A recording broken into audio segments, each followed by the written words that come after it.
Bueno, muy buenas tardes desde el Colegio Oficial de Psicología de Castilla y León. Soy Nieves Andrés, soy la responsable de la formación y bueno, pues vamos a retomar este ciclo que venimos teniendo ya desde hace unos cuantos días, unas cuantas semanas, sobre la gestión emocional en tiempo de COVID para personas que trabajan en el ámbito de la salud.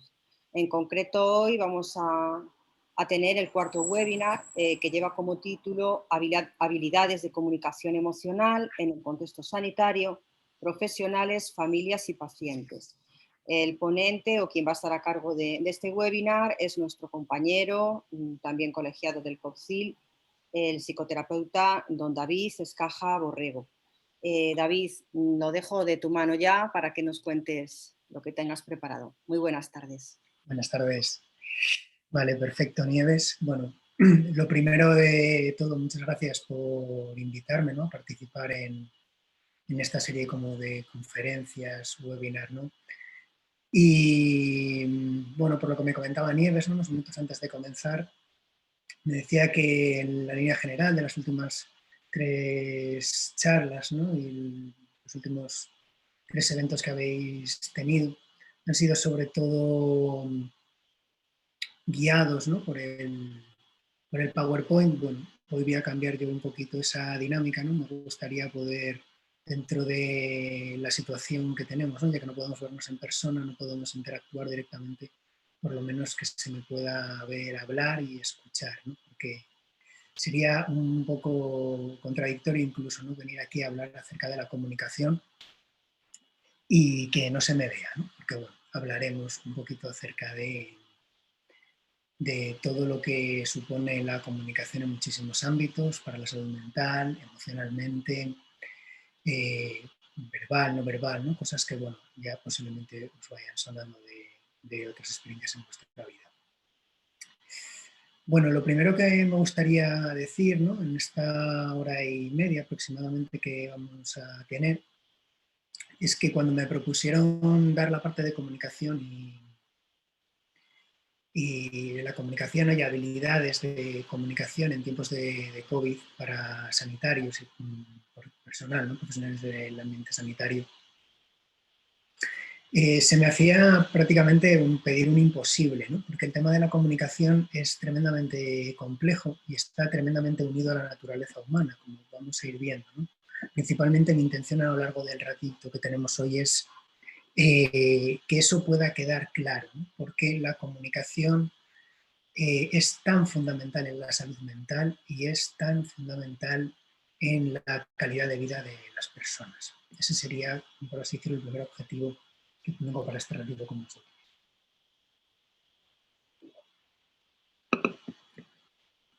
Entonces os comentaba, ¿no?, que es un tema tremendamente complejo. Normalmente yo cuando hablo de la comunicación, las habilidades de comunicación, el apoyo psicológico, ¿no?, y lo que todo esto puede ayudar a la salud mental, suelo darlo en un curso de varios días, ¿no? Hoy me proponen 1 horita y media para acercaros esta temática a vosotros, entonces intentaré en la medida de lo posible ser lo más concreto y poder sacarle el máximo partido a esto. También comentaros que es la primera vez que doy una charla, ¿no?, un curso a través de manera telemática, online, ¿no? Entonces, bueno, intentaré apañármelas como pueda y espero, ¿no?, que se me entienda o se me pueda comprender en la medida de lo posible. Como decía antes, es un poquito paradójico y va a ser un poquito paradójico hablar de la comunicación sin poder teneros delante.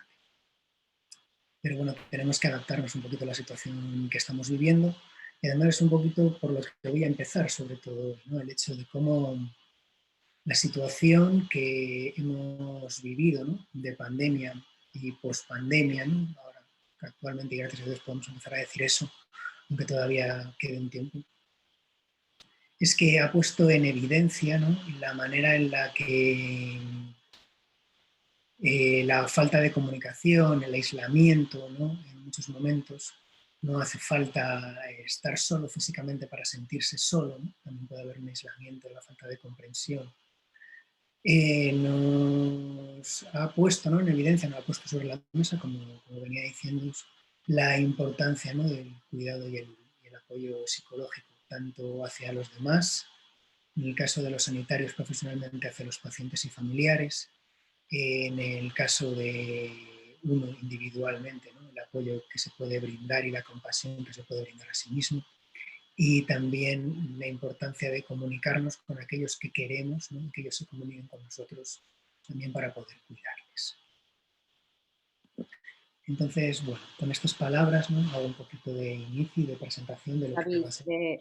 David, te voy a comentar que dicen que parece como que se oye ruido ambiental. ¿Te parece si probamos con los micrófonos, Ah, perfecto. con los cascos, como comentaste antes? Gracias. Sí, sí.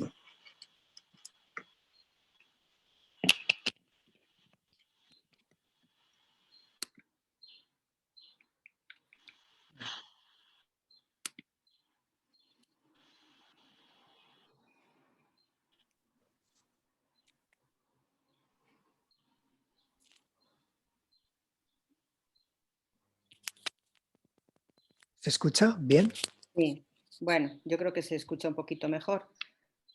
Es verdad que se Vale. escuchaba sonido ambiental. De todas maneras, con ese tipo de cascos, ten cuidado de no moverlo mucho, que si no también chisporrotean. Venga, Vale, continuamos, David, gracias. perfecto. Intentaré moverlo lo menos posible. Bueno, comentaba, ¿no? Que iba presentando lo que sería la hora y media que vamos a tener hoy aproximadamente. Y antes de ir entrando en materia, algo más que me gustaría añadir, porque me parece muy importante, es que no quiero que esto sea única y exclusivamente una clase magistral, ¿no? Es decir, no me gusta normalmente posicionarme, ¿no? Ante la idea de poseer un saber del que todo el mundo, ¿no? Luego deba tomar algo, sino sobre todo poder usar esto para la reflexión, para poder comprender, ¿no? Un poquito acerca de la complejidad de la comunicación, el mundo emocional y la salud mental.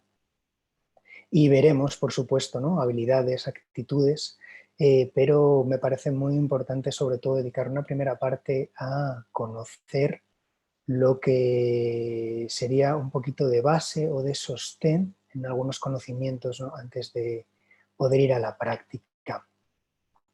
Comento esto, ¿no? Lo suelo comentar no solo en este curso, sino también en otros muchos, porque me he encontrado en muchas ocasiones en los últimos años, ¿no? Sobre todo de formación, un aprendizaje que yo me llevo a todas partes, que es que a la gente normalmente le encanta que le digan lo que tiene que hacer para hacer justo todo lo contrario, ¿no? O eso sería uno de los casos. El otro caso sería el de obedecer, ¿no? De manera ciega lo que serían como los mandatos de la persona, ¿no? Que se sitúa en el lugar de saber. Bueno, creo, ¿no? Lo que pretendo con este ratito es apartar un poquito esos dos extremos y crear sobre todo un espacio un poquito para la reflexión, ¿no? Donde yo pueda comentaros algunas cositas acerca de la comunicación, su conexión con las emociones, su conexión con la salud mental, para que luego todas esas habilidades, sugerencias, actitudes que veremos en la segunda parte puedan tener un porqué, ¿no? Es decir, que alguien sepa por qué hace lo que hace, no solo porque una persona aquí que vino 1 hora y media se lo dijo. Me parece fundamental, porque ya os digo que en la práctica, ¿no? Y en lo que yo llevo viendo los últimos años me encuentro muchas veces gente que si yo le preguntase ¿por qué le dijiste esto a este paciente? O ¿por qué hiciste esto? No te diría, no sé, lo leí en un libro. Bueno, entonces es importante, ¿no? Poder generar también ese pensamiento crítico. Eso es lo que me gustaría poder compartir aquí con vosotros en la medida de lo posible, ¿no? Así como comienzo.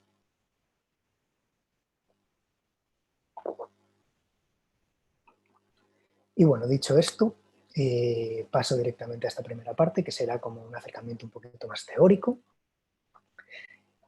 por donde podamos reflexionar, ¿no? Pueda compartir con vosotros experiencias y acontecimientos que nos lleven a reflexionar, para luego dar paso a una parte un poquito más práctica, ¿no? Donde veremos unas actitudes y unas habilidades, una serie de sugerencias acerca de lo que puede ser lo que podría ser una buena comunicación, sobre todo en lo que respecta a la relación de ayuda. Es decir, la comunicación como un instrumento para ayudar, ya sea a los demás o ya sea con nosotros mismos. Bueno, y esto último que acabo de deciros es lo primero por lo que quiero comenzar. La comunicación es algo tremendamente imprescindible en la vida de los seres humanos. Yo diría que fundamental, porque la comunicación está presente constantemente. Es decir, no solo pasamos una gran parte del tiempo y del día a día comunicándonos con el mundo externo, ¿no? Y recibiendo comunicación también del mundo externo, entendamos mundo externo en este caso como los ruidos, los sonidos, las imágenes que nos rodean, ¿no? Sino también la gente a nuestro alrededor, nuestros amigos, nuestra familia, nuestras parejas, compañeros de trabajo, pacientes. Ellos están en comunicación con nosotros, nosotros estamos en comunicación constante con ellos, pero la comunicación de la persona, ¿no? Del individuo, no termina ahí. Y esto creo que es algo fundamental, porque la persona, cuando no tiene con quién comunicarse o no puede comunicarse con el mundo, se encuentra comunicándose consigo mismo constantemente. Es decir, el ser humano y la comunicación serían prácticamente hermanos siameses. Uno no puede vivir sin el otro. ¿A qué me refiero con esto de que la persona vive comunicándose consigo mismo constantemente? Por ejemplo, se ve claramente en el hecho del pensar.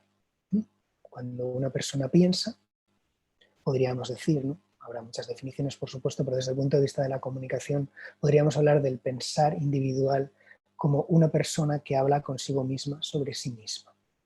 Cuando no existe una comunicación con el exterior, o incluso durante la comunicación con el exterior, la persona no puede no comunicarse consigo misma.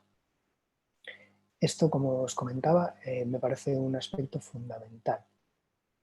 ¿Por qué es tan fundamental? Porque a veces se nos olvida.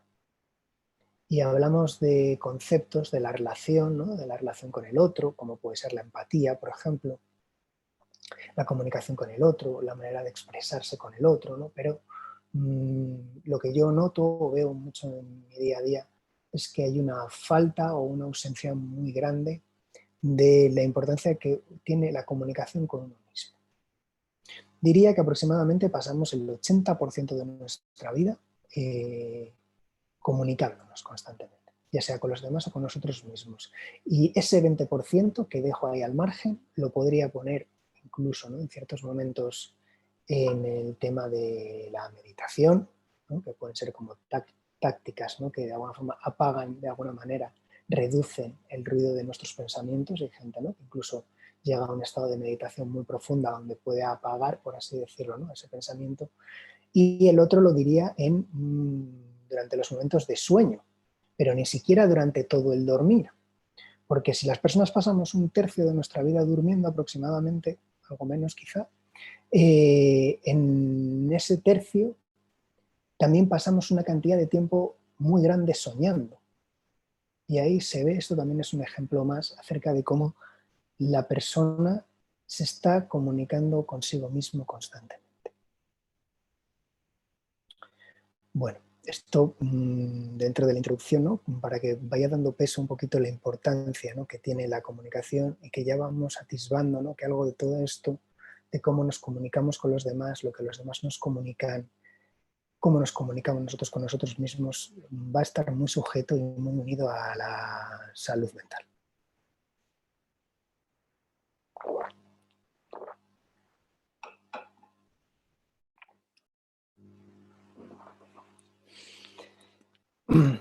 Lo siguiente que me gustaría comentar, también un poquito a nivel teórico, ¿no? Sobre la importancia de la comunicación, está principalmente en el hecho de que el ser humano, en esencia, tiene muchas características, por supuesto, pero lo que nos hace seres humanos, es decir, lo que nos distingue del resto de seres vivos, pasa precisamente por el lenguaje. Es decir, no somos en muchísimo menos la única especie que se comunica entre ellos. Por supuesto, de hecho, todas las especies, en la medida de lo posible, ¿no? Bueno, de sus facultades, lo hacen también para sobrevivir. A lo que me refiero con esto es que somos la única especie que ha conseguido.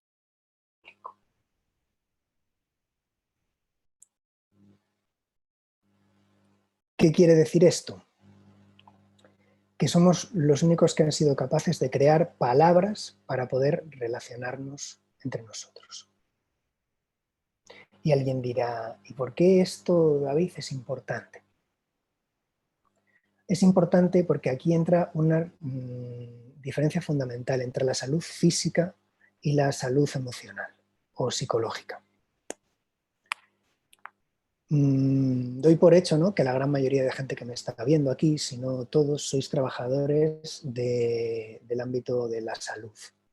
Habrá médicos, habrá enfermeros, enfermeras y bueno, personas en general, ¿no?, que trabajan dentro de este ámbito. Y por lo general, cuando tratamos el tema de la salud física, siempre nos encontramos, ¿no?, gracias a Dios, sobre todo en muchos momentos, ¿no?, por todos los avances científicos y toda la evolución en los últimos años, con una cantidad de herramientas lo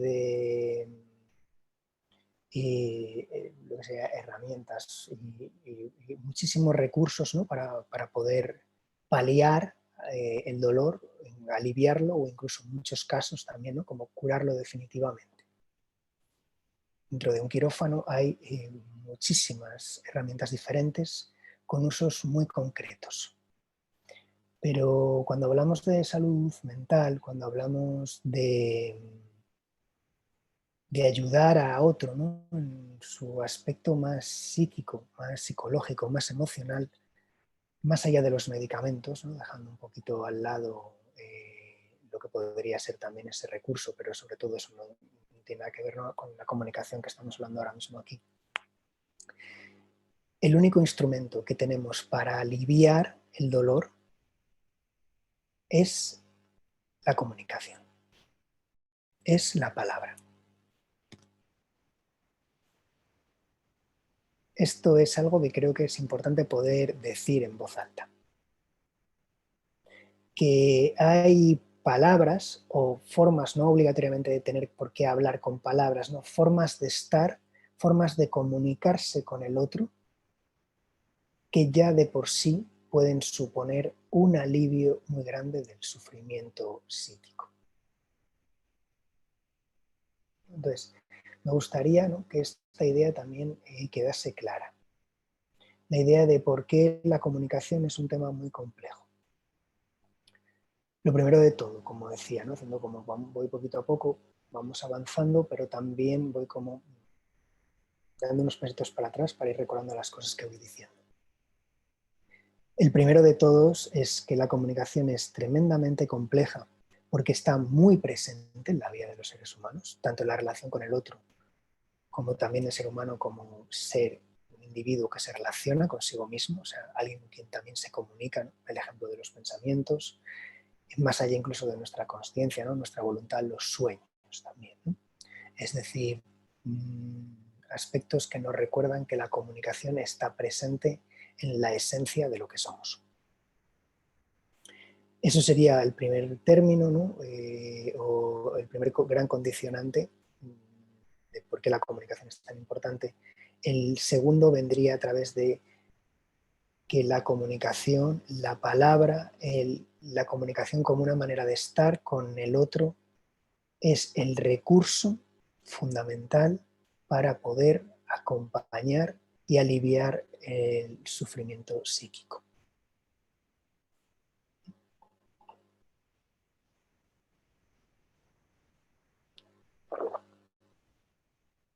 Espero que todo esto pueda ir quedando claro, ¿no? Estoy leyendo aquí en las preguntas, que habrá tiempo para después, que si no tengo PowerPoint, tengo un PowerPoint que me gustaría en algún momento quizás usar, pero si no puedo usarlo del todo, estaré a disposición, mi correo electrónico, lo que sea, para poder compartir con vosotros toda esta información y que quede más concreta. Bueno, hasta aquí sería un poquito la introducción teórica, ¿no?, al mundo de la comunicación y su relación con las emociones y con la salud mental. No he podido, por trabajo, ¿no?, en las últimas semanas, poder estar presente en ninguna de las otras conferencias que han dado mis compañeros. Entiendo sobre todo que, por lo que he visto, me han comentado, que ha habido un peso importante, ¿no?, en el tema de las emociones. No sé hasta qué punto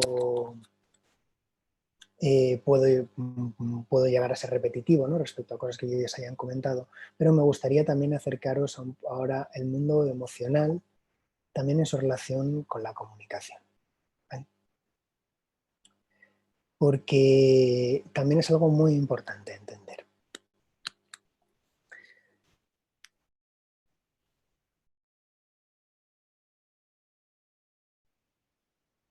La emoción, la palabra emoción como tal, viene de motus, que implica movimiento. Y ese prefijo ex, ¿no?, como hace referencia a un movimiento hacia afuera. Entonces, esto, ¿por qué? Así como un pequeño detalle, ¿no?, os lo muestro. Porque hace referencia a que ya de por sí las emociones son comunicación. Es decir, la emoción es ese movimiento, esa cantidad de energía que nace de alguna manera de nosotros, de nuestra individualidad, de cada uno de nosotros, y se pone en movimiento, ¿no?, para poder entrar en comunicación con el mundo que le rodea y también consigo mismo. Como veréis, intentaré no ser muy pesado al respecto, ¿no?, pero voy a ir casi de manera constante, ¿no?, repitiendo que la relación no solo es con el mundo de fuera, con el otro, también es una relación con nosotros mismos. Bueno, normalmente cuando doy este taller, ¿no?, de manera presencial, ahora no se puede, ¿no?, así que espero que se esté comprendiendo bien. Normalmente, llegado a este punto, me gusta poder hacer una dinámica con las personas que vienen a escuchar, ¿no? Entonces, como no voy a poder tener vuestro feedback, voy a adaptarla un poco a la situación e intentaré, en la medida de lo posible, pues poder hacerla, ¿no? Y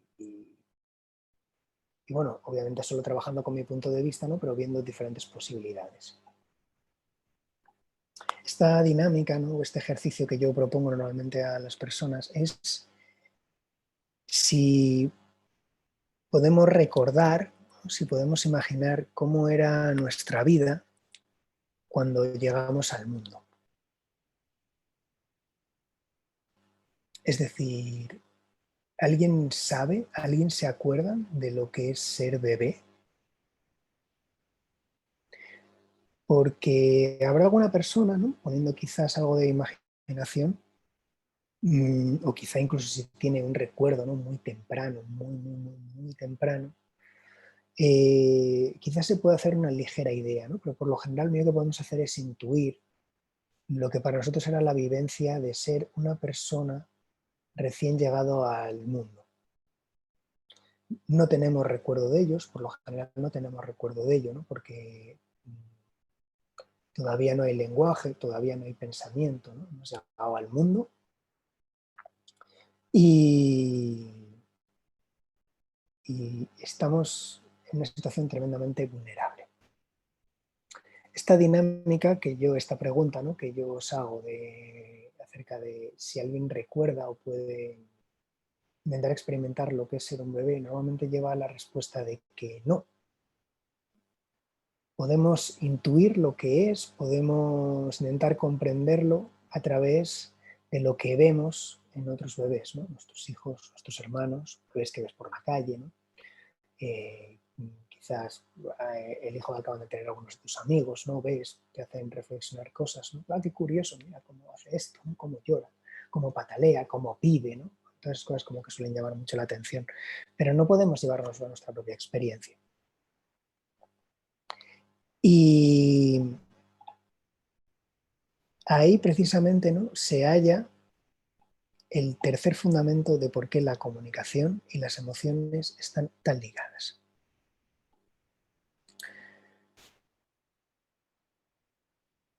El hecho de que el ser humano llegue a la vida de manera relativamente prematura, es decir, totalmente vulnerable, va a marcar toda nuestra vida. Y marca todo lo que somos social y culturalmente hablando en las diferentes culturas y en las diferentes partes del mundo. Porque en esencia el ser humano comparte eso, que llegamos al mundo de manera relativamente prematura. Es decir, nada más llegar al mundo, dependemos completamente del otro. Esto es algo muy interesante, ¿no? Porque ya une desde los comienzos de nuestra vida, ¿no? La comunicación, las emociones y sobre todo lo que será luego en nuestra vida la salud mental, ¿no? El hecho de cómo cuando llegamos al mundo somos tremendamente dependientes del otro. Sin el otro no podemos sobrevivir. Pero no solo físicamente, ¿no? También psicológicamente. Por un lado, nacemos sin capacidad para poder autogestionarnos nosotros mismos, sin poder alimentarnos, sin poder caminar, sintiendo, ¿no? Una gran cantidad de estímulos completamente nuevos para nosotros, que nos desbordan. Y luego también a nivel fisiológico, incluso neurofisiológico, ¿no? Hay ciertos procesos de la mielina, ¿no? Mielinización, que de alguna manera conecta, ¿no? También como nuestro sistema nervioso con las partes de nuestro cuerpo. Todavía no está desarrollado del todo, va desarrollándose a través de los primeros meses de vida, ¿no? Por eso un bebé, tú le enseñas muchas veces su propio pie y se sorprende, ¿no? Es como, anda, pues esto no es mío, claro, él todavía no sabe, ¿no? Nace, os pongo este ejemplo, ¿no? Un poquito tonto del pie, ¿no? Porque ahí habla como también la comunicación con uno mismo no aparece desde el principio, también se va a ir construyendo, también se va a ir constituyendo. Entonces, esto es imprescindible a tenerlo en cuenta. El hecho de que las personas, el individuo, el cachorro, ¿no? La cría humana llega y es completamente dependiente, tanto física como emocionalmente hablando. Porque alguien me podrá decir, bueno, entonces sí, es tremendamente vulnerable, ¿no? Cuando llegamos a la vida estamos completamente indefensos, pero si le damos de comer, si le damos de beber, si cuidamos lo que serían sus necesidades biológicas, ese niño va a sobrevivir. Pero es que eso no es así, ¿no? Ahí está, y ahí aparece por primera vez también la importancia del mundo de lo psíquico, de lo psicológico en las personas. Tú a un bebé puedes alimentarlo, puedes limpiarle, puedes simplemente hacer lo único físicamente para que sobreviva, pero ese ser no llegará, pasado un tiempo, a constituirse como ser humano si no ha tenido relación con otra persona. Es decir, si no se ha podido comunicar con otro ser humano.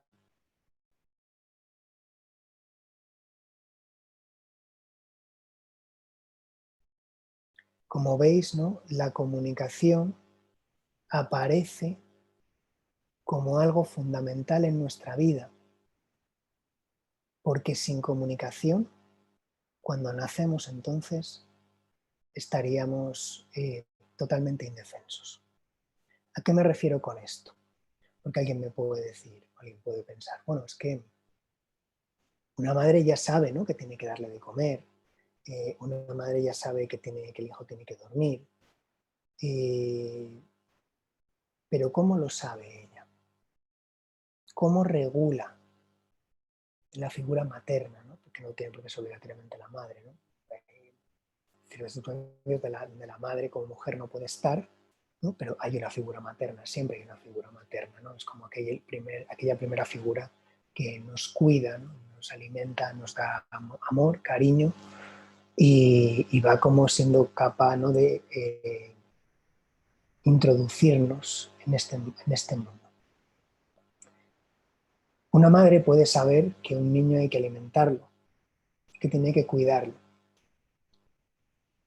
pero necesita obligatoriamente de que sea él, que sea el bebé, quien diga, quien comunique lo que necesita en esos momentos.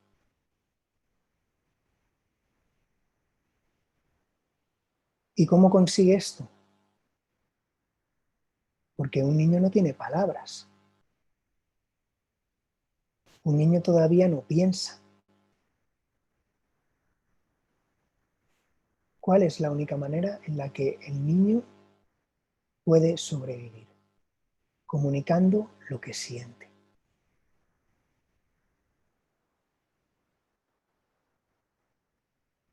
Llorando, pataleando principalmente. Esos serían como sus dos máximos registros, ¿no? Pero serían, bueno, y la sonrisa, por supuesto, ¿no? La felicidad. Pero lo que es la idea de la demanda, ¿no?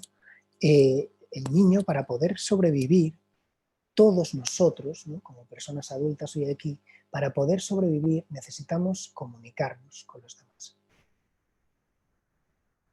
Y comunicarnos emocionalmente con ellos. Porque de no haberlo podido hacer, entonces posiblemente hubiésemos fallecido, a lo mejor no físicamente, ¿no? Pero sí psicológicamente.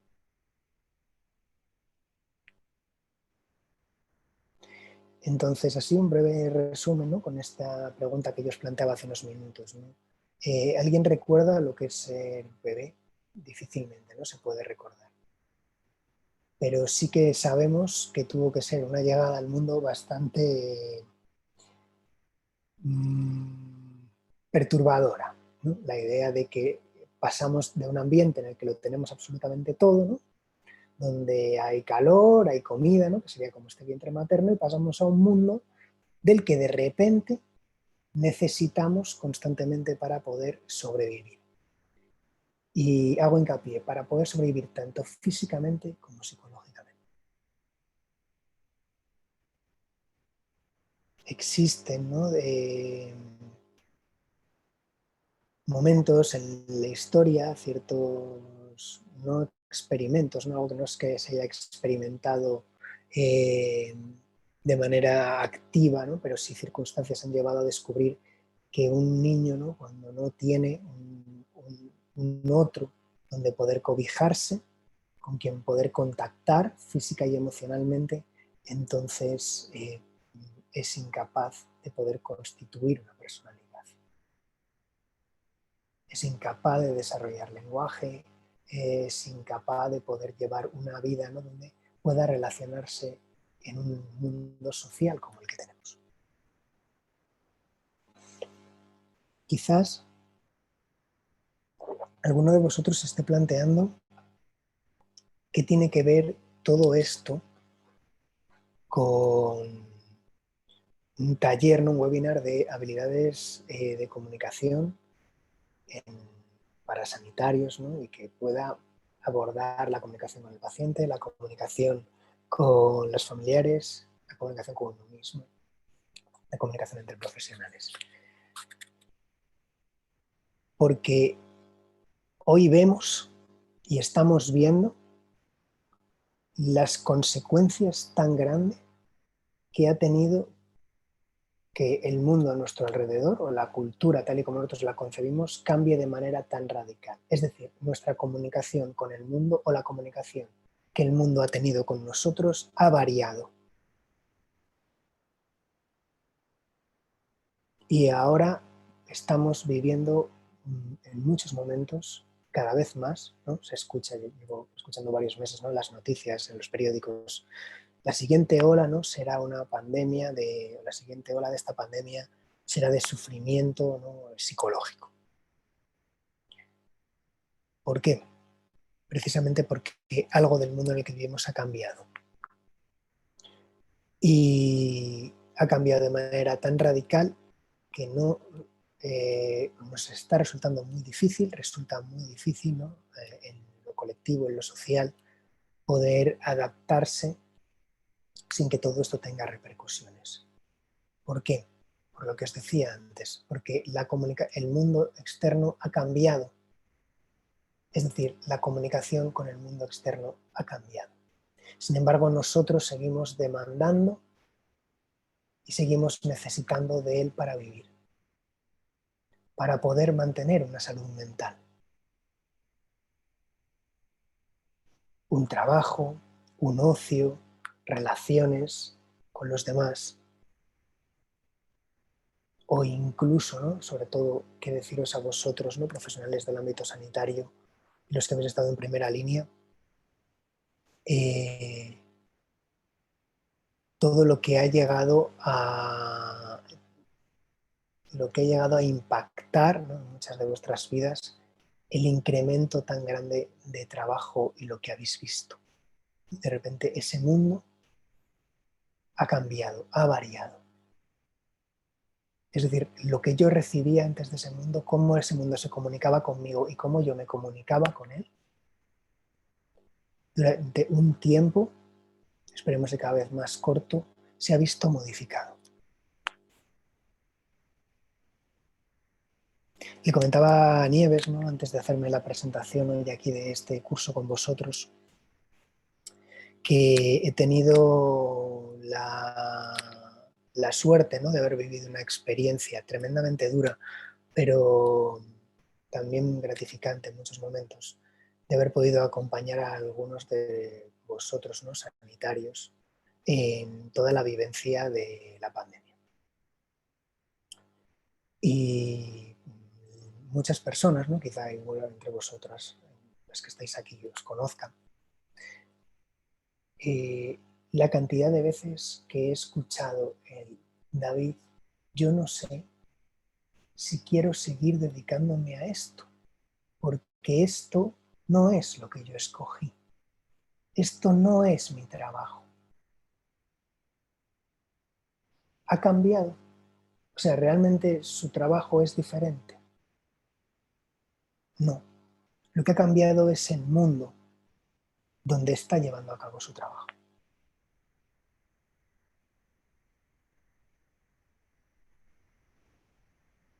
¿Qué es lo que ocurre entonces? Que no puedo comprender lo que está ocurriendo fuera. Porque hay algo que se me ha olvidado deciros, ¿no?, pero ahora retomo justo cuando os comentaba esta pregunta de la experiencia de ser bebé, y es que el momento en el que nacemos queda impuesta en nuestra voluntad, es en nuestra condición humana, la necesidad de comunicarnos con el otro. Porque alguien puede decir, bueno, pero esto es solo cuando eres niño, ¿no? Una vez que tú ya te puedes alimentar a ti mismo, bueno, yo ya sé cocinarme, yo ya sé caminar, voy solo a mi trabajo, soy capaz de mantener un trabajo, yo ya sé pensar, sé hablar, tengo mi criterio, ¿no? Bueno, pues entonces ya no necesitaré al otro, ni muchísimo menos. Porque lo que va a ocurrir en esos momentos es que ese aspecto de nuestra vida tan prematuro va a quedar impregnado para siempre dentro de nosotros. Es decir, jamás podremos ser del todo independientes. Sí, podré hacerme la comida. Sí, podré gestionar mis gastos. Pero difícilmente podré mantenerme sano mentalmente si no me relaciono con los demás.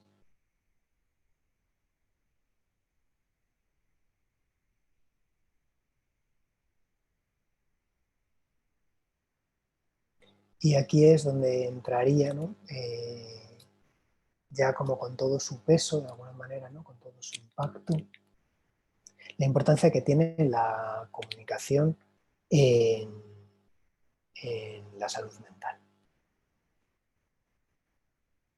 Es imprescindible que esto se tenga en cuenta, ¿no?, que la palabra, el lenguaje, la comunicación es la herramienta fundamental para poder aliviar el dolor psíquico tanto de uno mismo como con los demás, ¿no? Me venía un ejemplo ahora a la cabeza. Hace poco, una paciente que me decía, la había visto, ¿no? Como dos o tres días, y bueno, me comenta, ¿no? Se sienta y dice que el otro día tuvo un ataque de ansiedad enorme, ¿no? Tuvo un ataque de ansiedad. Me sorprendió mucho porque de lo que la conocía no me había parecido una persona eh, que fuese muy nerviosa, que hubiese tenido episodios de ansiedad anteriormente en su vida, ¿no? Bueno, que en eso me quita que no pueda pasar, ni muchísimo menos, ¿no? Pero bueno, me impactó mucho cómo, según se sienta, ¿no? Cuenta que ha tenido un ataque de ansiedad quizá por primera vez en su vida para ella, ¿no? Y me dice, y llega a casa, ¿no? Me cuenta un poquito lo que le había pasado, y me dice, y de repente me puse a llorar, y no podía parar de llorar, y no podía parar de llorar. Y yo le pregunté, digo, bueno, ¿y qué más te pasaba en esos momentos? Nada, nada, y solo era que no podía parar de llorar. Y le digo, pero digo, en algún momento tenías taquicardias, en algún momento sentías que te faltaba la respiración, en algún momento sentías que perdías el control, que tenías miedo de algo, ¿no? Y me dice, no, no, no, nada, nada, nada de eso, solo era que no podía parar de llorar, ¿no? Con lo que le había pasado. Bueno, yo a esta persona lo que le dije en esos momentos es que ella, entonces, lo que le había pasado no era un ataque de ansiedad, era que estaba, o que había vivido una experiencia en que le había hecho sentirse terriblemente triste.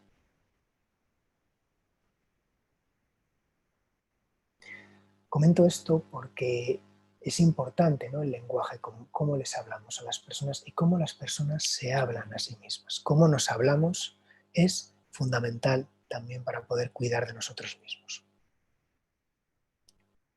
Porque esta persona, entonces, a partir de ese momento, se puede decir a sí misma, ¿no?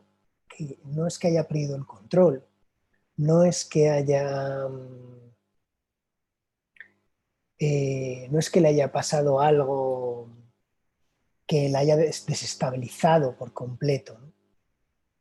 Sino que en esos momentos lo que vivió fue una tristeza muy fuerte. Ojo, no quiero decir, ¿no? Que no pueda haber ataques de ansiedad donde uno llora, por supuesto. No, simplemente ponía un poquito como el ejemplo, ¿no? de lo que puede ser toda esta vivencia y la importancia del lenguaje, ¿no? En la comunicación.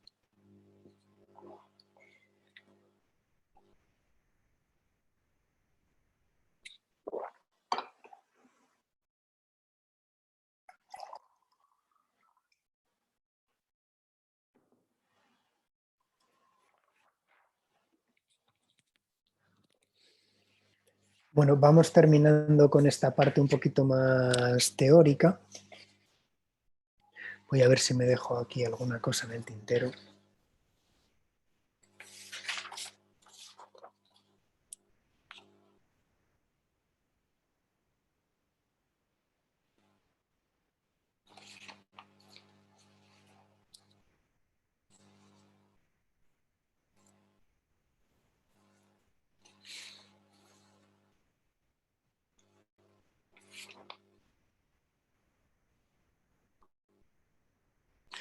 Bueno, podemos entonces, yo creo, ir pasando ya a lo que sería una parte un poquito más práctica, ¿no? Bueno, dentro de la medida de lo posible, porque estando en esta situación es difícil. Lo que sería sobre todo el nivel de actitudes y habilidades, ¿no? En la práctica de la relación de ayuda.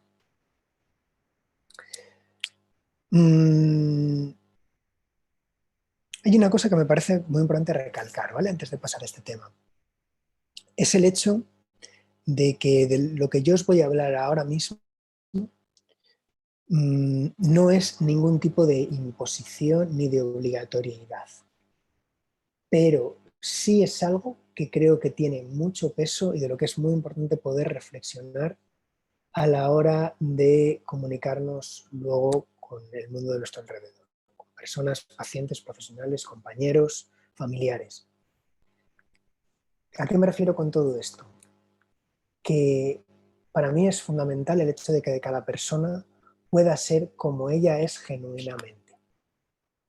Lo importante es de qué manera puede, dentro de esa autenticidad que tiene, eso que a ella le hace única, que a cada uno de nosotros nos hace únicos, nuestra manera de expresarnos, nuestra manera de hablar, nuestra manera de intentar ayudar a los demás, que esto que os voy a comentar se pueda por lo menos tener un poquitín en cuenta. Y la primera frase que os voy a decir, que resume en gran cantidad todo lo que os voy a comentar, es: sin escuchar no se puede ayudar a nadie. Si salís de aquí un poquito con esa idea fija, yo casi me podría dar con un canto en los dientes. Sin escuchar no se puede ayudar.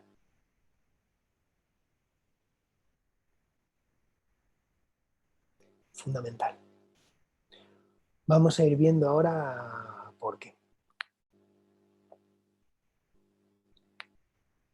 Esta frase que os digo, ¿no? Sin escuchar no se puede ayudar, también nos marca un límite. Como no puedo recibir ahora vuestras preguntas,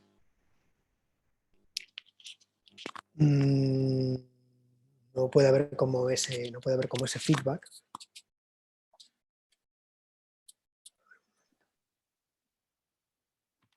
Vale, estoy viendo, me están pidiendo que comparta el PowerPoint, ahora mismo voy a compartirlo con vosotros para todo este tema de las habilidades. Lo último que quería deciros respecto a esto es que ¿qué ocurre entonces, ¿no?, cuando una persona no se quiere dejar ayudar? Que difícilmente vamos a poder hacerlo. Eso también es algo que muchas veces necesito recalcar, necesitamos recordarnos a nosotros mismos, ¿no?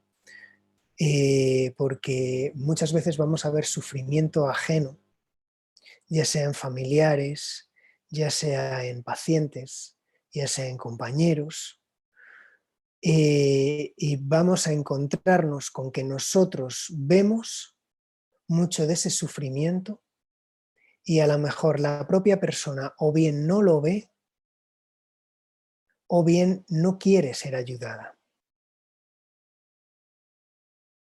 Esto me parece muy necesario también poder recordarlo porque a veces se nos olvida. Claro, una persona llega con una pierna amputada a urgencias, con un corte muy grande y automáticamente para salvar su vida, ¿no?, es necesario tener que hacer la operación, la cura, amputar si es necesario, lo que sea, ¿no?, por salvar la vida física de la persona.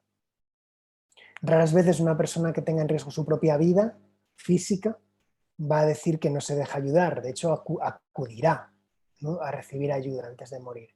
Pero con el sufrimiento psíquico pasa algo diferente con el sufrimiento físico, ¿vale? Y es que una persona es dueña de su propia vida.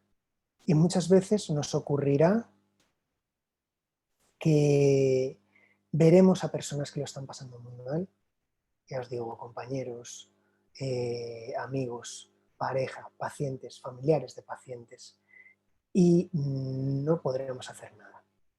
Ahora bien, si esa persona está dispuesta a recibir algún tipo de ayuda, aquí pongo la primera premisa, y para mí la más importante, el sostén de la relación de ayuda, a la que ahora vamos a ir añadiendo todo lo demás. Sin escuchar no se puede ayudar a nadie.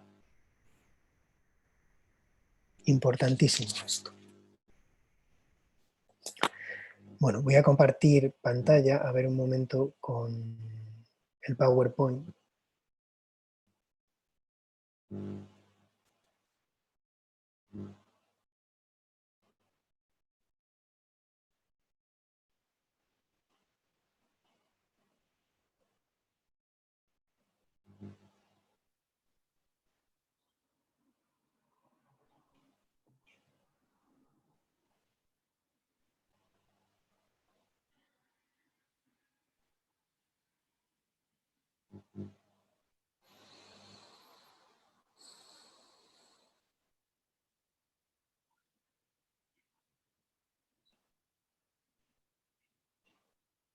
¿Tienes alguna dificultad, David? Ah, vale. Nada, creo que está ya ahora.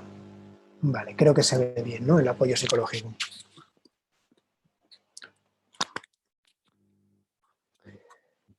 Vale, como os comentaba antes, ¿no? Sin escuchar no se puede ayudar a nadie. ¿Por qué ocurre esto? Porque, por lo general, no digo por lo general, diría que casi en toda experiencia humana, ¿no? Si uno está medianamente sano mentalmente, uno suele tener cierta idea, por lo menos, de lo que le pasa. Ahora bien, va a necesitar de ponerlo en palabras para que las dos dimensiones fundamentales de nuestra vida psíquica, es decir, el mundo emocional y el mundo cognitivo, lo que tiene que ver más con lo racional, puedan vincularse. Mi experiencia me dice, bueno, veis obviamente que soy joven, ¿no? Yo tengo 31 años, llevo 6-7 años trabajando. Mi experiencia me dice en muchos momentos de los pacientes con los que he trabajado, la gran mayoría, ¿no? Suele decir, como al segundo o tercer día que nos vemos, me dice: David, una de las cosas que más me ayuda es que salgo con las cosas más claras. Y yo le pregunto, digo, ¿hice yo algo para eso? Muchas veces ellos dicen que no tienen ni idea muy bien de qué fue lo que hice, ¿no? Porque realmente no sé si era tan importante lo que yo pude hacer, sino la necesidad esa necesidad que estalla, ¿no? Que aparece en el momento en el que la persona quiere poder hablar, y automáticamente eso que no ha podido decir se convierte en palabra.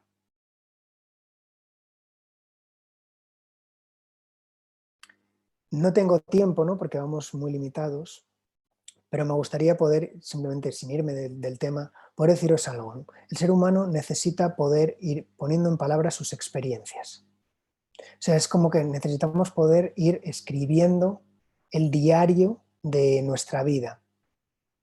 Porque aquello que vivimos intensamente, si nunca lo ponemos en palabras, no lo hacemos como real, no lo compartimos, no lo comunicamos al mundo externo, entonces eso queda atrapado. Y os digo que no tengo tiempo, ¿no?, como para poder comentaros todo esto, pero que os quede esa idea por lo menos fundamental.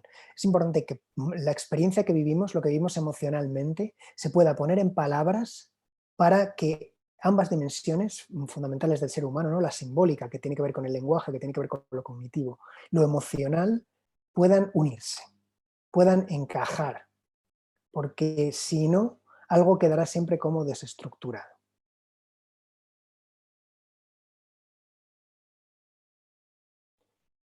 Por eso algo que se ha visto muy claramente en profesionales sanitarios, en vosotros, lo que yo he visto de mi experiencia, es que la demanda de apoyo psicológico ha ido creciendo a medida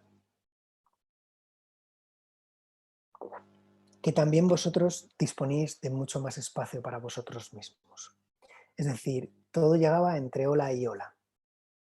Porque de esta manera, en ese espacio, de repente hay algo de la experiencia de uno mismo que pide salir, ¿no? No ha podido antes porque ha estado saturado, ha estado trabajando tremendamente, con muchísimo esfuerzo, ¿no?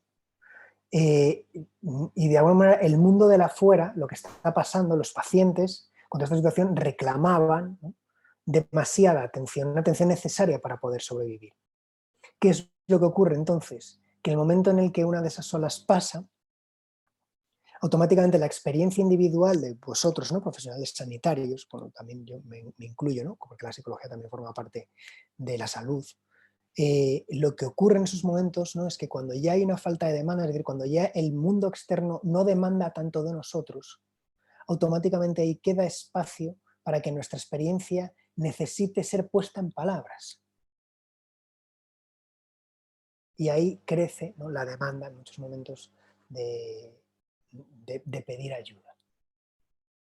Cuando una persona puede empezar a escucharse un poquito a sí misma, entonces se da cuenta de que necesita ser escuchada. Diría que dentro de las pocas generalidades que se puede hacer del ser humano, esta es una de ellas. Algo dentro de nosotros necesita, ¿no?, ya como aquella herencia no tan pasada de nuestra experiencia, necesita comunicar al mundo, o por lo menos a las personas que queremos, las personas que nos quieren, lo que nos pasa. Y de esta manera no solo se hace real, sino que también se ordena, la inscribimos en nuestra propia historia. Bueno, no me lío más para aprovechar bien el tiempo, estos minutos que nos quedan. Espero que se vea bien, creo que sí. Bueno, el apoyo psicológico en relación a una relación de comunicación, ¿no? Es una relación interpersonal entre dos biografías, en el seno del cual se produce un proceso deliberado de influencia. Esta relación despliega líneas de acción destinadas a lograr apoyo emocional y el afrontamiento de momentos de decisiones vitales. Incide en la vertiente de la prevención, la orientación preparatoria, la potenciación del desarrollo personal y las intervenciones paliativas sobre los problemas. Esto es importante, también esto último, ¿no? Intervenciones paliativas sobre los problemas, porque nosotros a nivel psicológico, emocional, no podemos salvar la vida a nadie. Es decir, una persona se salva a sí misma o en casos muy extremos, ¿no? Se destruye a sí misma. Pero en lo que respecta a lo psíquico, al mundo psicológico, al mundo emocional, solo la persona es dueña de sí. Nosotros podemos intentar acercarnos, intentar ayudar, pero la última palabra sobre su propia vida la va a tener siempre la otra persona. Es decir, también nos lo podemos trasladar a nosotros. La última palabra sobre nuestra vida la tenemos nosotros, por mucho que queramos ser ayudados. Entonces, bueno, aquí es como lo que os comentaba antes, ¿no? Poner tus sentimientos en palabras proporciona la habilidad de reprocesar, ¿no? La emoción, de poder darle un significado, un sentido. La emoción en palabras crea simultáneamente la perspectiva reflexiva, permitiendo ver tu sentimiento y ponerle nombre. ¿Qué quiere decir esto? Que la palabra es lo que realmente nos va a facilitar el poder ser autónomos, que no independientes. Es decir, un niño, antes el ejemplo que os ponía del bebé, ¿no? Él tiene hambre, necesita comer para sobrevivir, no puede, oye, por favor, mamá, un poquito de tal, ¿no? O no puede hacer una petición, no puede escribir, no puede irse hasta su restaurante favorito a comer. ¿Qué es lo que hace? Expresa esa emoción. Es decir, con esa emoción se comunica al mundo, se comunica, ¿no? Hacia ese mundo del que necesita, y el mundo lee, hace una lectura. ¿Qué es lo que ocurre? Que para nosotros poder ser adultos, la aparición de la palabra, la aparición del lenguaje, lo que nos va a permitir es que ya el lenguaje hace un poco de esa función. Sé que todo esto es muy complejo, me gustaría poder tenerlo mucho más tiempo para poder explicarlo, pero no dispongo de ello. Pero quedaros un poquito con esta idea, ¿no? La emoción en palabras crea simultáneamente la perspectiva reflexiva, permitiendo ver tu sentimiento y ponerle nombre. Uno ya no solo se siente tremendamente triste, ahora él sabe que está triste y sabe que él no es todo tristeza, sino que es un estado por lo que está pasando.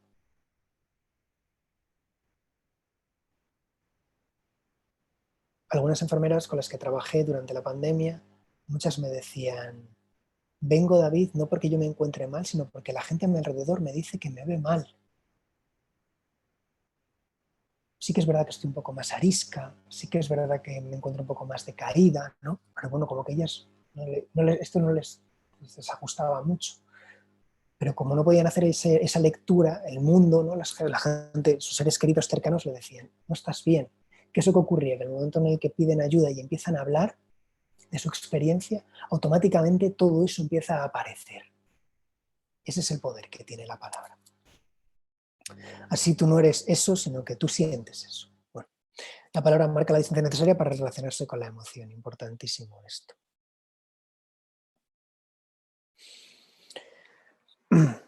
Bueno, vamos a ver, ¿no?, estas habilidades o estas actitudes que me parecen fundamentales en la comunicación y en la relación de ayuda, ¿no? La conducta, escuchar, comprender sin juzgar, facilitar la comunicación consigo mismo, bueno, con uno mismo, aceptar al otro y estar abierto a la experiencia. 3 actitudes básicas. Estas 3 actitudes son la base de la relación de ayuda, ¿no? Junto con la escucha, porque bueno, un poco todo esto engloba lo que sería una escucha respetuosa, digna, ¿vale? En psicología, en la relación de ayuda, no hablamos tanto de moralidad como de ética. Es decir, nuestra palabra como profesionales no está en juzgar al paciente si sus actos están bien o mal, si es buena persona, si es mala persona, si hace mal por no dejarse ayudar o si hace bien por dejarse ayudar. Intentamos, ¿no?, en la medida de lo posible, separarnos de la moralidad para proporcionar un acercamiento ético, es decir, de respeto a su dignidad y a su individualidad. Todo esto lo vemos muy claramente en estas tres actitudes: empatía, consideración positiva e incondicional y congruencia o autenticidad. Vale. La empatía sería la primera de ellas. Voy a leer primero la definición y ahora os hago un breve comentario sobre ella que me parece interesante. Ser empático es una elección que coloca a la persona en una posición de vulnerabilidad ante sí mismo, pues para poder conectar emocionalmente con la experiencia y el sentir del otro con quien empatizamos, ¿no?, es esencial e indispensable conectar primero con nuestro propio mundo interno, es decir, primero reconocer lo que nosotros sentimos para luego poder pasarlo a acompañar al otro, ¿no? Conocerse en el sentimiento que recibe por el otro. Cuanto mayor sea el conocimiento y comprensión de nuestro mundo interno, mayor sea nuestra capacidad para comprender el mundo interno del paciente. Paciente, compañero, bueno, lo podemos trasladar aquí, ¿no?, a cualquier persona, incluso a nosotros mismos. Ahora, esta es la diferencia que quería marcar.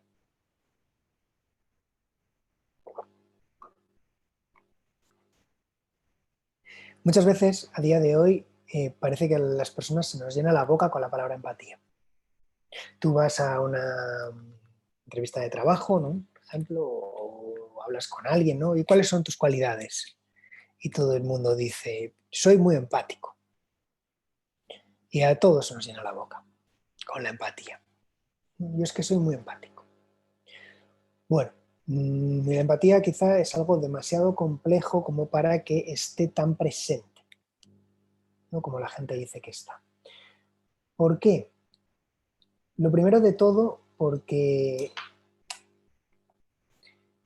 la empatía no es tan simple como, yo me recuerdo de los cursos, ¿no?, cuando estoy presencialmente, pregunto, bueno, ¿qué es la empatía? Y la gente dice, ponerse en el lugar del otro. Bueno, no es como la famosa frase para definir la empatía. Pero, ¿qué es ponerse en el lugar del otro, ¿no?, yo pregunto. Bueno, pues ponerse en el lugar del otro, ¿no?, alguien me añade, es colocarse en la situación que él está viviendo. Bueno, pues acercamos un poquito.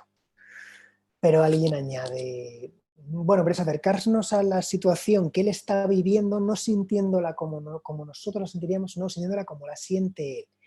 Importantísimo eso, ¿no? Es como ahí, perfecto, ¿no? Como vale, ahí un paso más. Vamos como aumentando un poquito esa definición. Ya no es ponerse en el lugar del otro, tampoco es vivir lo que el otro, intentar imaginar lo que el otro está viviendo, no es intentar intuir cómo viviría lo que está pasando a esta persona sabiendo que es alguien diferente a mí.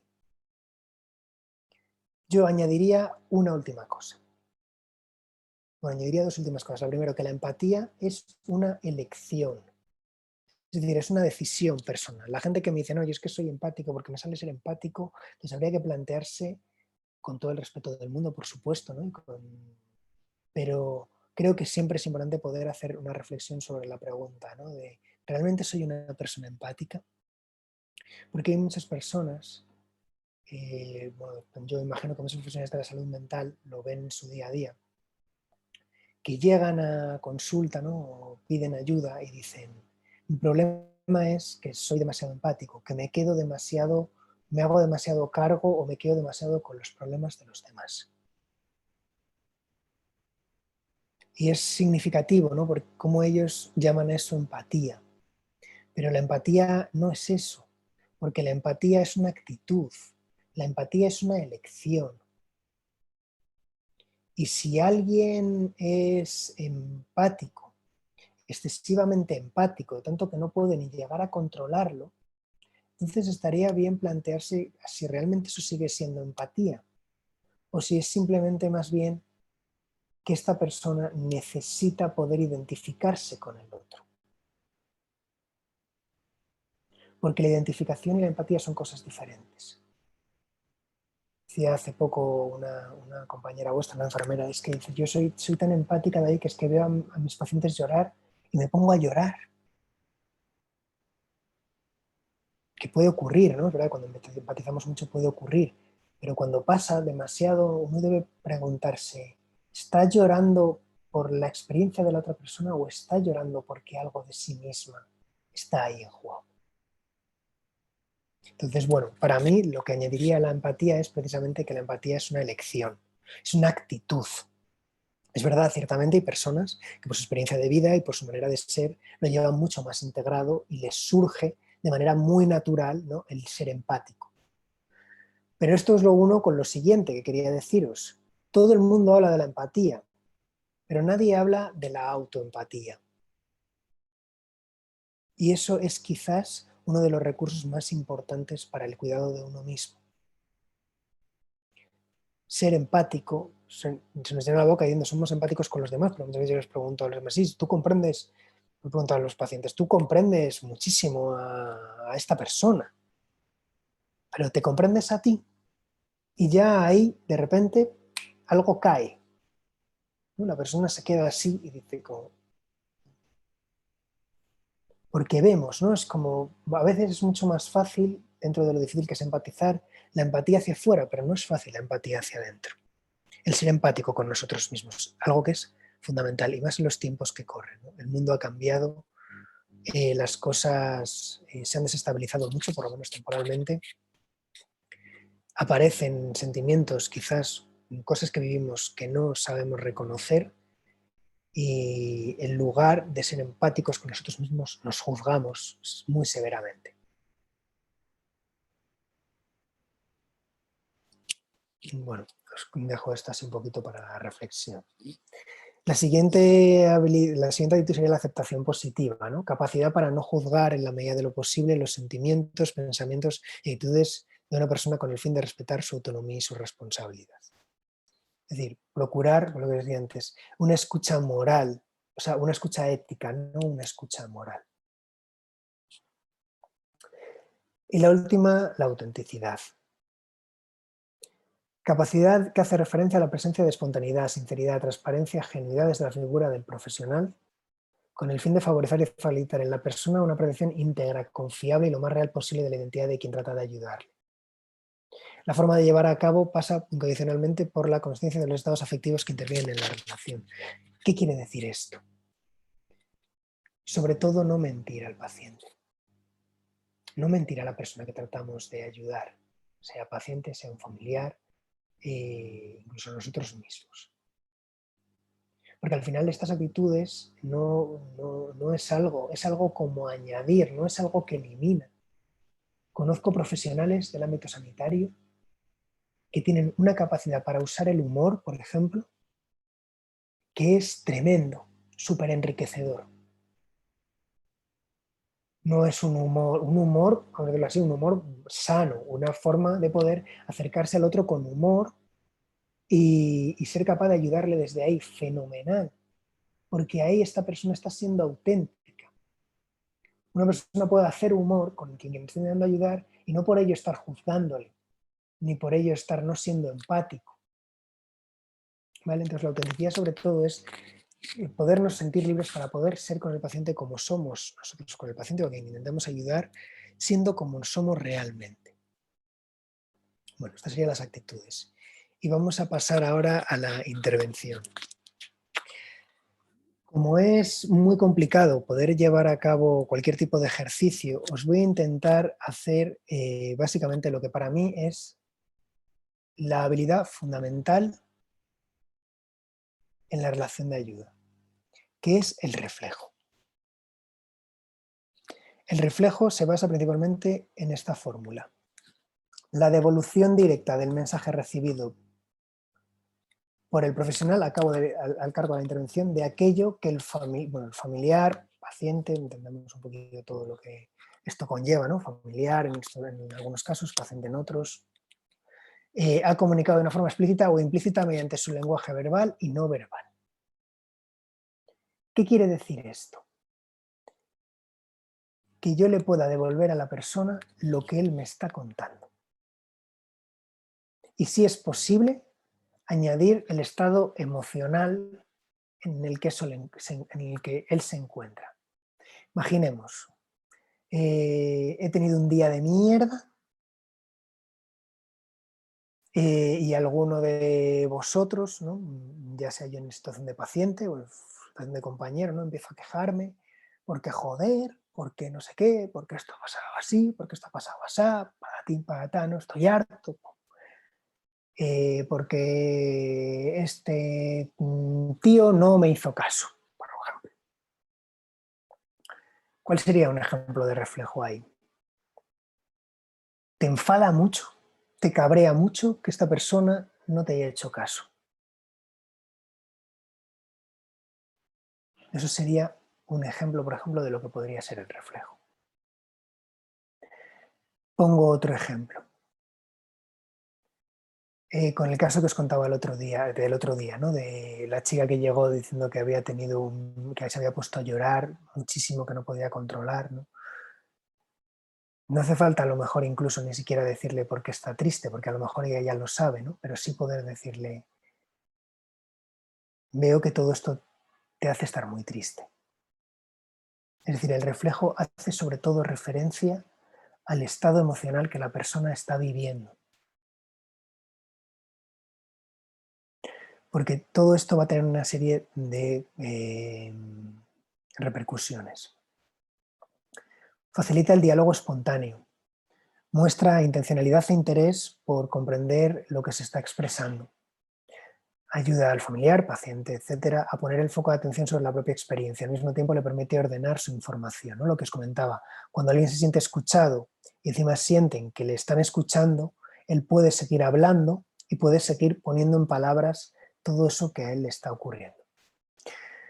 Es una manera de asegurarse de que no se están metiendo juicios. Indica una participación afectiva en el encuentro por parte del profesional, verifica su comprensión acerca de la experiencia y favorece en el cuidador un sentimiento de elemento central activo. Es decir, el reflejo nos hace activos a las dos partes, tanto a la parte de quien está actuando en relación a la relación de ayuda, en relación a ese profesional que está intentando ayudar a otro, y también pone en un papel activo porque pone sus emociones sobre la mesa de la persona que está recibiendo la ayuda. El primero de todas esas habilidades sería, sobre todo en la comunicación, sería el reflejo. Y a ver cómo vamos de tiempo. Vale, perfecto. Nos quedan 10 minutillos más o menos.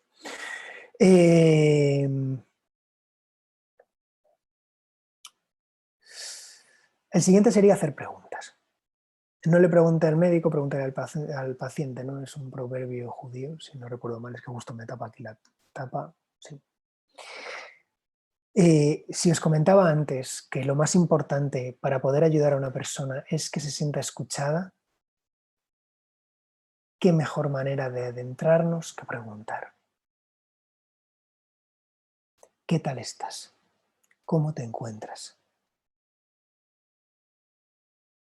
Incluso puedo añadir un reflejo y una pregunta, ¿no? Te noto triste estos últimos días. ¿Te está pasando algo?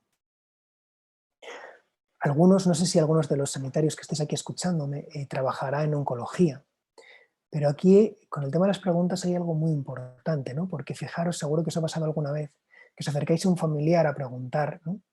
¿Qué tal estás? A un familiar, a alguien que haya estado cuidando, ¿no? O esté cuidando ahí. Y Dios dice eso de, hoy hemos pasado una mala noche, ¿no? Ahí se ve claramente la importancia del lenguaje, fijaos, ¿no? Hemos pasado mala noche. Bueno, él hace referencia a su familiar o a ese ser querido que quizás está en un momento crítico y ha tenido una mala noche. Pero ahí es importante que vosotros le devolváis que no le estáis preguntando por el paciente, que le estáis preguntando a él. Te hemos preguntado qué tal ha pasado tu acompañante, ¿no? Esta persona, este paciente la noche. Te estoy preguntando a ti como familiar. para que él también pueda tener un espacio donde poder separarse de esa figura de ser cuidador, de estar atendiendo, para dejarse ser atendido. Hace poco también, por ejemplo, con el tema de dar malas noticias, una compañera vuestra, una enfermera, me decía algo que a mí me pareció fundamental, ¿no? Había vivido una experiencia muy dura donde había tenido que dar una muy mala noticia fuera del ámbito profesional y lo que le quiso decir a un niño pequeño que había fallecido, un ser querido, antes de darle la noticia, ¿no? Lo que le hizo fue preguntarle qué sabía. ¿Qué sabes de lo que le estaba pasando a tu padre? Y esa pregunta puede parecer algo, alguno dirá incluso, vaya tontería, ¿no? No, pero tiene un valor fundamental. Porque primero yo ya le estoy haciendo ver a ese niño que me estoy interesando por él. Tengo un interés, me involucro emocionalmente con él. Es decir, cuando él reciba una noticia trágica, él ya no está solo en esos momentos. Porque la pregunta, el interesarme genuinamente por una persona y por lo que le pasa, me está involucrando con ello. Entonces, después del reflejo, yo diría que hacer preguntas es fundamental. De hecho, hacer preguntas, cuando tenemos tiempo para hablar con una persona, y también si no preguntarnos a nosotros mismos muchas veces, cuando tenemos tiempo, muchas veces el reflejo ni hace falta, porque una buena pregunta ya lleva implícito el reflejo. Es decir, una buena pregunta ya lleva implícita una escucha muy buena. Cuando alguien ha escuchado bien, entonces sabe hacer una buena pregunta.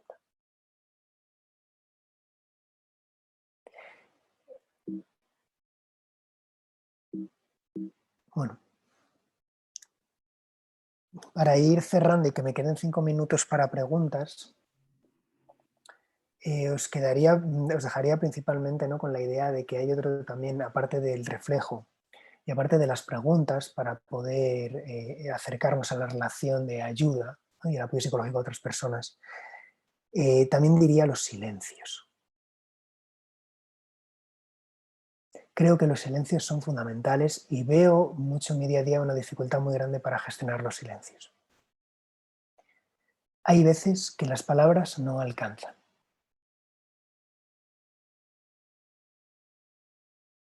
Y si intentamos llenar con palabras algo por no sostener ese silencio, lo que nos vamos a encontrar muchas veces es que estamos entorpeciendo. Porque muchas veces la persona no quiere recibir una palabra, quiere recibir compañía, respeto.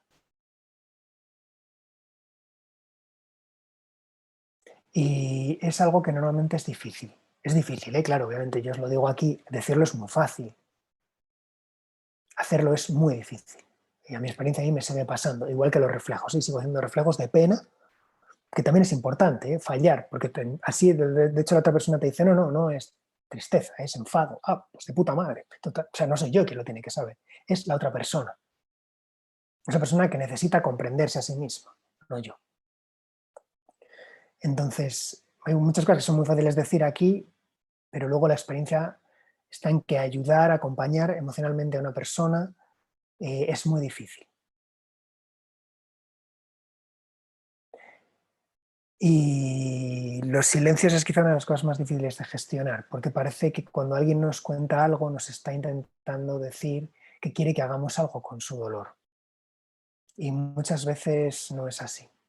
Es nuestro propio miedo quien intenta como reparar al otro todo el rato. Por eso, una de mis últimas sugerencias es que cuando escuchemos a una persona, lo que debemos dejar para lo último, si como sanitarios o profesionales sabemos algo del tema, es lo que la persona debería hacer. Es decir, si yo soy una enfermera o soy un médico y yo tengo un conocimiento de que sé que cierta actitud, que cierta norma va a ayudar a que la persona se encuentre mejor, ahí sí uso mi conocimiento y uso mis recursos para poder sugerir a una persona lo que tiene que hacer. Pero muchas veces preguntamos a una persona, ¿qué tal estás? Nos cuenta tal cosa y luego tú le dices, ah, pues deberías hacer esto. Ah, bueno, pero no pienses en ello. Pero hombre, no estés triste, gracias, no lo había intentado. Como si fuese tan fácil, ¿no? Entonces, que os quede así como último punto, ¿no? Lo que os he comentado acerca de la comunicación en este rato, ¿no? Que la comunicación es algo tremendamente complejo, se podría hablar y se podría estudiar mucho sobre ello, porque es una condición completamente necesaria para la supervivencia emocional y psicológica de las personas, por muy adultos que seamos. Y que para poder ayudar hay que escuchar. Luego ya lo que queramos, lo que a cada uno desde su genuidad le salga hacer. Pero es importante que podamos escuchar, fundamental. Escuchando estamos haciendo. Y esto es algo que es importante poder recordarse, porque muchas veces pensamos, ah, bueno, como no le he dicho lo que tiene que hacer, como se ha ido igual de afectado, entonces no he hecho nada. Bueno, pero es que escuchar es mucho. Y si uno no cree que sea suficiente en muchos casos, le animo a que lleve la experiencia de lo que es ser escuchado realmente. O que vaya a su pasado y sienta lo que le ocurrió cuando realmente se sintió que se le respetaba y se le escuchaba. Y bueno, con esto terminaría lo que sería la presentación.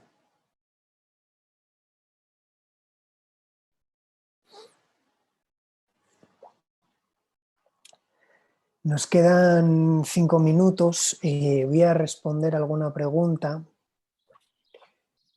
y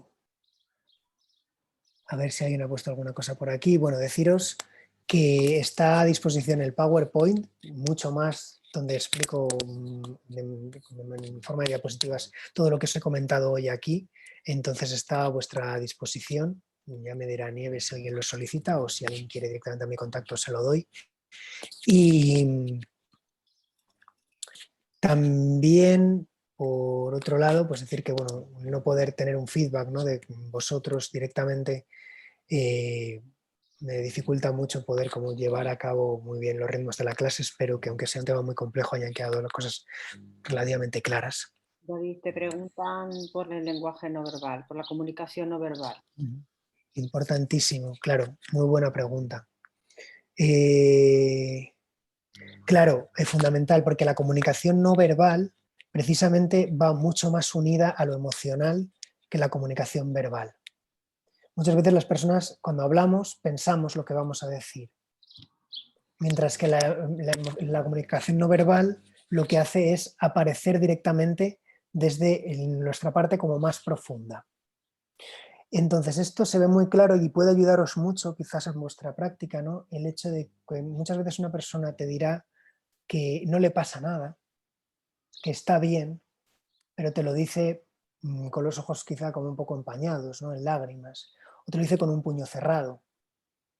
Y estaría muy bien también poder reflejar, hablando del reflejo antes, no solo lo verbal, también lo no verbal. Me dices que no te pasa nada, pero te noto muy enfadado, o te noto muy triste, o tus ojos no me dicen lo mismo. Entonces, sí, el tema de la comunicación no verbal, claro, no ha dado tiempo ni a ver la comunicación unilateral, ¿no?, en momentos de crisis, ni la comunicación no verbal, pero bueno, lo dicho, si alguien necesita o quiere un poquito más de información, estoy a su disposición. Vale, hay quien menciona la escritura como una herramienta también para comprender lo que Totalmente, fundamental también. No sé quién. Ah, bueno, claro, es que han ido pasando aquí las preguntas. Yo se lo recomiendo también muchas veces. Bueno, no lo sugiero. Incluso ya hay personas que llegan y te dicen que escribir les ayuda mucho. Me parece brillante. Y muchas veces animo a los pacientes a los que les gusta la idea de poder escribir, porque efectivamente es una manera ahí de encontrar lo que se estaba comentando, esta conexión, ¿no?, entre lo cognitivo, estas dos dimensiones tan humanas, ¿no?, la razón, el raciocinio que nos da el lenguaje y lo emocional. Entonces también la escritura es una herramienta terapéutica muy potente y bueno, yo, mi experiencia me dice que los pacientes que escriben diarios o que escriben para sí mismos, luego muchas veces prácticamente yo no tengo ni que trabajar porque ellos solo escuchar, ¿no?, que ya es mucho, pero ya simplemente ellos van desarrollando una capacidad tremenda para poder comprenderse a sí mismos. Vale, te hemos entendido, te he entendido yo, David, que el PowerPoint o por lo menos material de lo que has estado comentando se podría compartir con ellos, pero Sí. no lo vamos a hacer de una manera generalizada como la grabación. Tendría que ser que te lo solicitaran. ¿De qué manera pueden contactar contigo? Ah, vale, perfecto. Pues mira, os dejo o bien mi número de teléfono, por un lado, que sería el teléfono mi teléfono profesional, que sería 665-245448.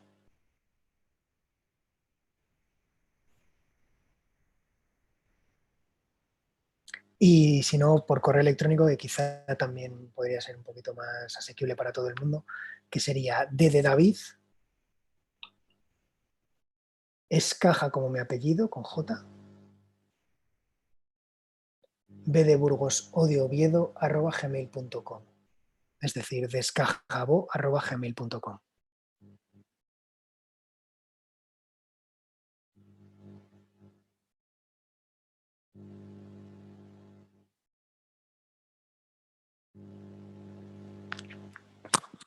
Vale, he dejado escrito el Sí, correo. lo estaba viendo. Vale, perfecto, muy bien. Probablemente es mejor también para ti, para que tú tengas ese momento, ¿no? De gestionar tu correo. Bueno, Sí, claro, por el correo al final lo que me da también es un poquito más la libertad, ¿no?, de poder eso es, decidir. organizarte.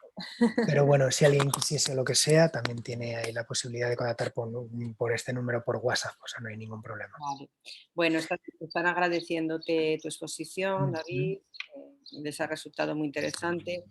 Es verdad que, bueno, pues este webinar pues tiene la cabida que tiene, es decir, no se puede explayar uno Por supuesto. en todos los aspectos, pero bueno, yo creo que unas pinceladas un poco para hacernos una idea, ¿no? De Ujú. los aspectos que has hablado, de la comunicación, de las emociones y cómo en el contexto de los profesionales que están trabajando con temas de salud, pues bueno, pues adquiere, ¿no? Muy Es importante, sí, un importante. papel muy importante, Eso, efectivamente, sí. eso es. Y bueno, pues como en principio no observo ninguna pregunta más en el chat, simplemente pues despedir el webinar, recordando que el quinto y último tendrá lugar el 30 de junio, que el tema será cómo trabajar el autocuidado, el cuidado del equipo y la recuperación del equilibrio emocional, que tiene sentido un poco después de lo que has hablado, ¿no? El trabajo en Ujú. equipo, la comunicación es como muy vinculado, y que el ponente será José Luis Bimbela Pedrola, y ya con ello cerraríamos el ciclo. Y nada, pues agradecer la presencia de las personas que han participado y nos vemos entonces Efectivamente. el 30 de junio y muchísimas gracias, David, por... Perfecto. Muchísimas gracias a vosotros y a los participantes por vuestra atención. Ha Muy sido un placer. Venga, hasta Hasta pronto. luego.